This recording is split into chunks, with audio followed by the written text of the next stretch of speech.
to the ministers of Bangladesh and India to organize such a wonderful event, and NFDC, BFDC, everyone. I don't want to say too much about it. I just want to say that this film will be the history of new generation, of my child. My child will know about Bangladesh to see this film.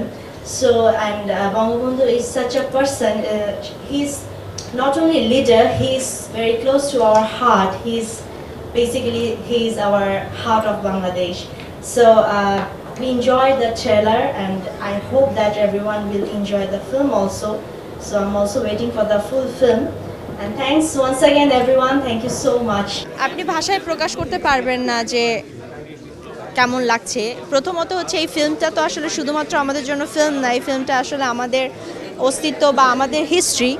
So আর এইরকম একটা ফিল্মের সাথে আমি যখন জড়িত আছি, it's a big privilege for me, big honour for me. যে কোনো কাজে যখন কষ্ট করা হয় তখন আসলে সেই কষ্টের কেষ্ট খুব ভালো মেলে।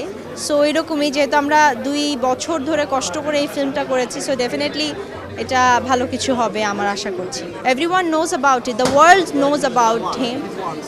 ইয়েস, সো আর এইটার থ্রুতে আসলে আমার কাছে মনে হয়েছে, অ্যাজ আই সেড, এটা হচ্ছে আমাদের যে নেক্সট জেনারেশন আসছে, সেই generation will got to know about the history. So this film will be the history for them, আমার কাছে মনে হয়।